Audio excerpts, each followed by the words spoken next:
आज हम जो मुद्दा आपके सामने लेके आए हैं वो टॉपिक है वन नेशन वन इलेक्शन, यानी एक देश एक चुनाव। एक देश एक चुनाव पर बहुत दिनों से बहस चलती आई है और वर्तमान सरकार ने इस मुद्दे को आगे बढ़ाया है कि इसके क्या साइड इफेक्ट हैं और क्या अच्छाइयाँ हैं और क्या देश के लिए वाकई में वन नेशन वन इलेक्शन बहुत आवश्यक है। तो इस चर्चा के साथ आज हम बात करेंगे।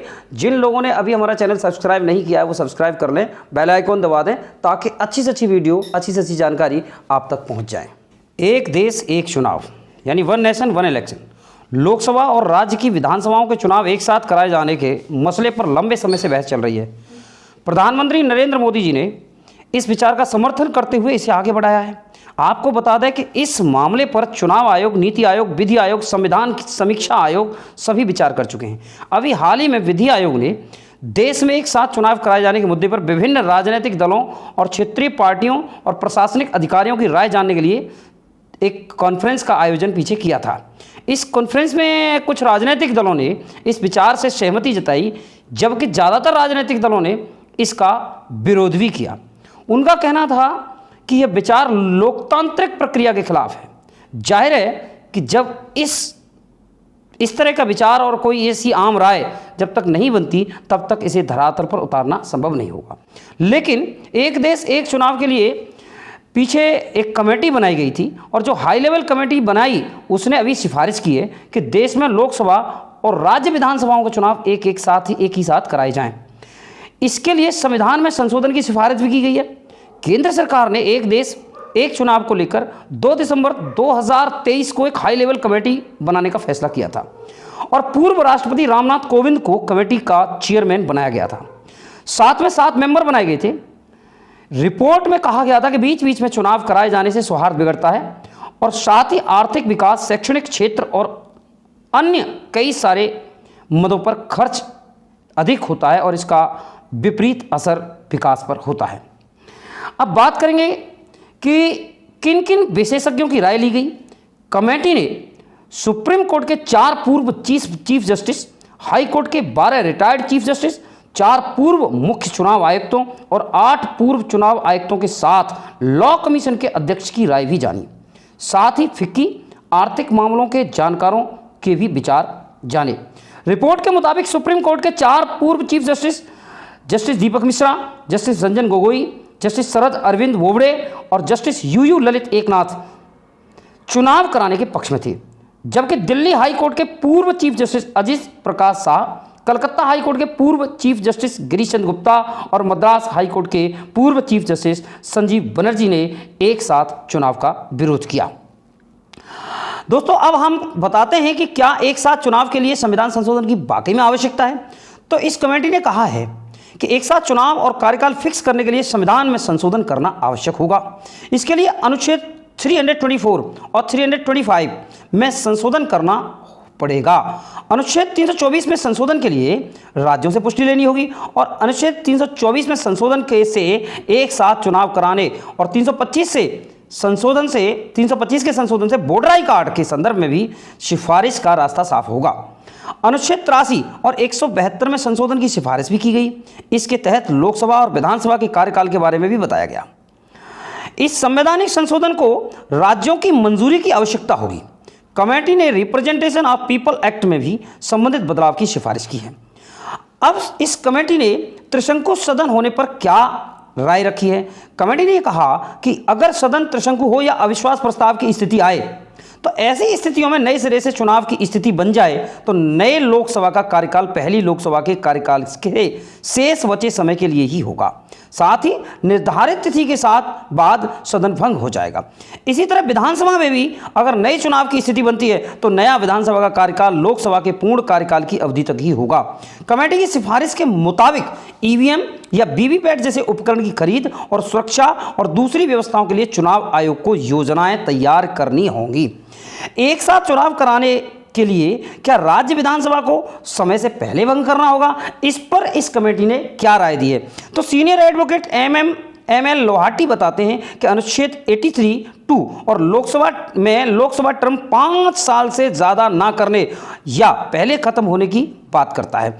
अनुच्छेद 85(2)(b) सदन भंग करने और नए सदन की बात करता है और 172(1) राज्य विधानसभा भंग करने या फिर 5 साल का कार्यकाल की बात करता है। ऐसे में इसमें जरूरी संशोधन करना आवश्यक होगा ताकि राज्य विधानसभा को भंग किया जा सके और मध्यावधि चुनाव के बाद उसका टर्म लोकसभा के पूर्ण कार्यकाल तक ही हो। अब अलग अलग चुनाव कराने से क्या क्या नुकसान हो सकते हैं, इस पर भी जरा गौर करेंगे।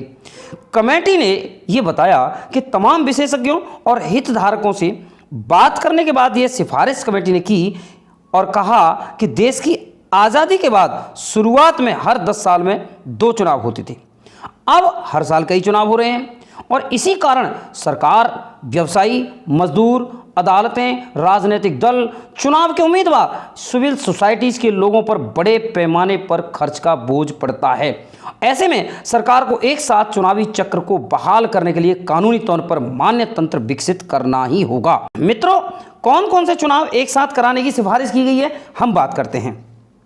इस कमेटी ने पहले फेज में लोकसभा और विधानसभाओं का चुनाव एक साथ कराने की बात की है। इसके बाद दूसरे फेज में इस चुनाव के 100 दिनों के अंदर नगरपालिका और नगर पंचायत चुनाव या ग्राम पंचायत चुनाव के भी चुनाव कराए जाएंगे। सुप्रीम कोर्ट के जजमेंट के आधार का भी हवाला इसमें कमेटी के द्वारा दिया गया है। कमेटी ने अपने निष्कर्ष में सुप्रीम कोर्ट के केशवानंद भारती के जजमेंट के सिद्धांत का हवाला दिया और उसने कहा कि सिफारिशें केशवानंद भारती केस के सिद्धांतों को स्पष्ट करती हैं।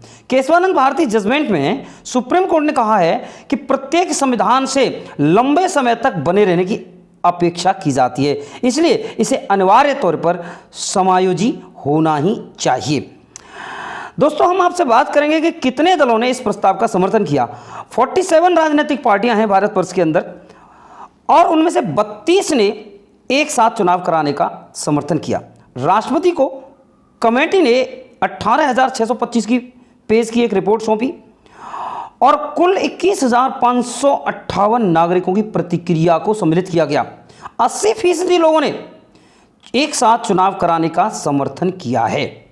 एक साथ चुनाव कराना क्या सफल प्रयोग होगा, इस बात पर अगर हम विचार करें तो कोविंद की अध्यक्षता वाली इस कमेटी ने रिपोर्ट सौंपने से पहले दक्षिण अफ्रीका, स्वीडन और बेल्जियम सहित 6 देशों की चुनाव प्रक्रियाओं की स्टडी की। दक्षिण अफ्रीका, स्वीडन, बेल्जियम के अलावा जर्मनी, जापान, इंडोनेशिया और फिलीपींस में भी एक साथ चुनाव होते हैं। कमेटी ने दूसरे देशों की प्रक्रिया का भी तुलनात्मक विश्लेषण किया।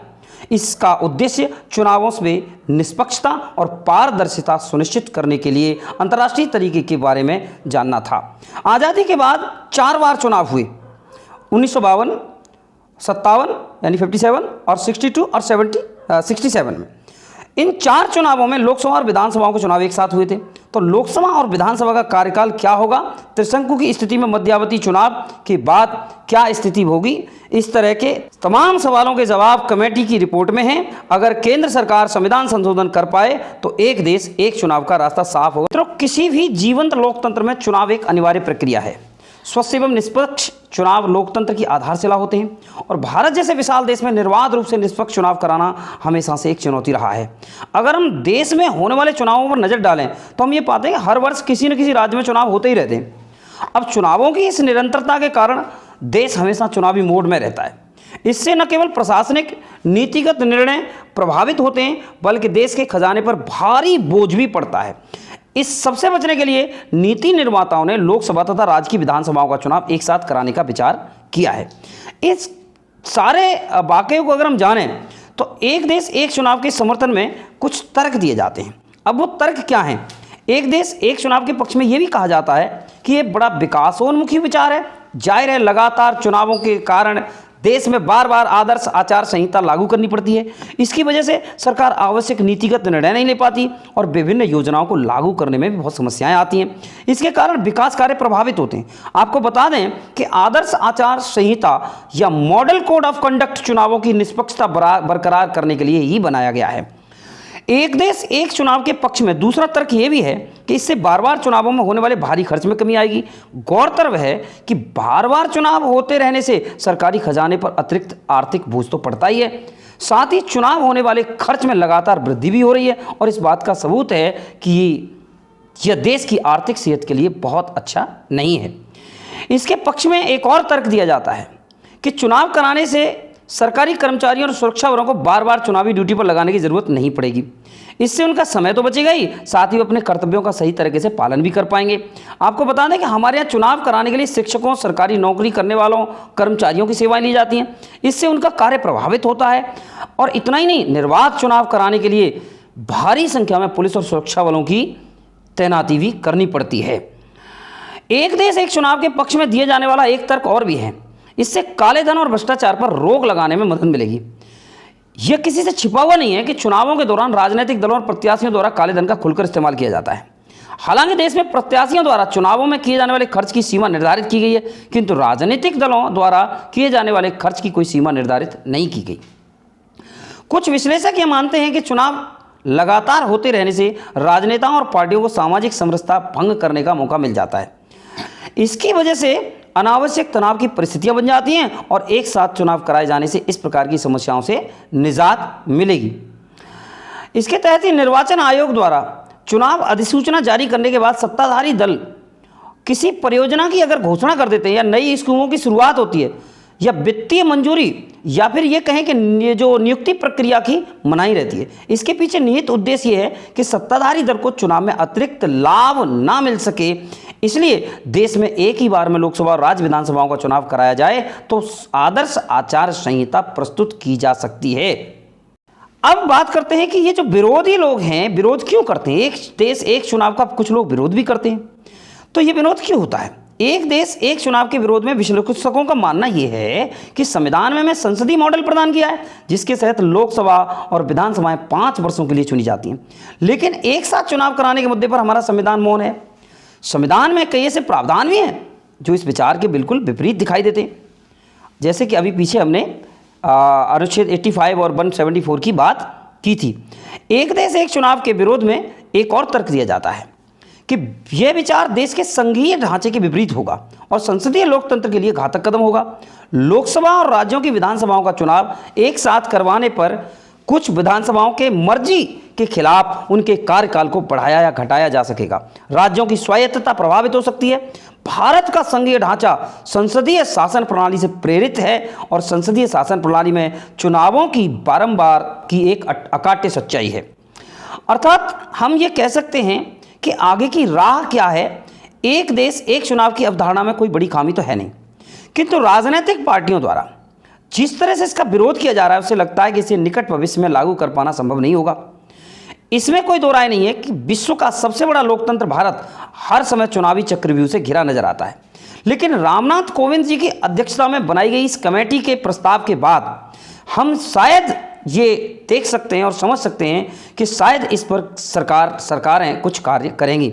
चुनावों के इस चक्रव्यूह से देश को निकालने के लिए एक व्यापक चुनाव सुधार अभियान चलाने की बहुत बड़ी आवश्यकता थी और इसके तहत जनप्रतिनिधित्व कानून में सुधार, काले धन पर रोक, राजनीति में बढ़ते अपराधीकरण पर रोक, लोगों में राजनीतिक जागरूकता पैदा करना या शामिल करना जिसमें समावेशी लोकतंत्र की स्थापना की जा सके। तो ऐसे ही रोचक जानकारियों के साथ हम प्रस्तुत होंगे अगले एपिसोड में। फिर एक बार आपका बहुत बहुत धन्यवाद। जिन लोगों ने इस चैनल को अभी तक सब्सक्राइब नहीं किया है वो इसे सब्सक्राइब कर लें और लाल बटन दबा दें ताकि और अच्छी रोचक जानकारियां आप तक पहुंच सकें।